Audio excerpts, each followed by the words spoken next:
rali kawuoyo kaka kora nokwal to mana kaka je ibonyo wacho stimo dhi malo sama stimo dhi malo mafuta dhi malo kata mafuta minyiew mar tedo no ni malo transport ma in idwa dhi godo town makati gine ni malo manyiso ni gimora mora miwuok dhi e supermarket nyoro na wuogo wadwa e simu to nyisa ni ngena oro happy ko oro happy kakena gongo e supermarket to biyo nyise ni 3,000 to penjo ni ai tinde apik giga anyugi kuma kadek to cost 3,000 manyiso ni chon manok ni nyanyeo kamano mane kama jin tiere koro ja Kenya ma live below $1 ngeni sani iwilo gi 134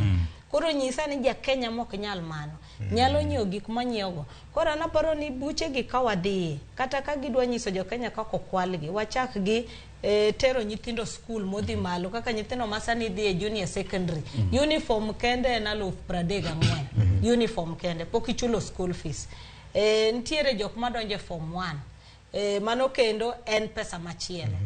garama mana mar dak wuon garama mar chiemo nitie jomoko makech kayo e Kenya sani makech kayo e Kenya sani nitiere jok malono baro ndasi mano ka ulon tije be neno kaka sani tinde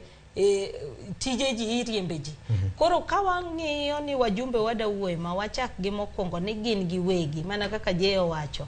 bunge gitime ang'o nikech gin gi teko mar bunge magiwacho ni loch to kwaido lakini bunge ka emomineno ka chika kineni wacho ni parliament en independent arm of government ka ema koro giwacho ni wan koro watim oversight role wa maber kako nego bedi erokamano ang'eni kokalo kuom Ramogi FM wabiro kawo thuolo mar yweyo mar winjo weche manyien e laksadek ka gin weche ma utuche kor gwenge mibiro keno kanyo kod Vincent Otieno e nyakalondo mari mar Ramogi FM kar chunje luo wiki kwil bende ni ma en chenro mabiro nyachiel kachiel kokalo kuom Ramogi TV kod Ramogi FM wabiro kawo yo kawaduogo Fred abro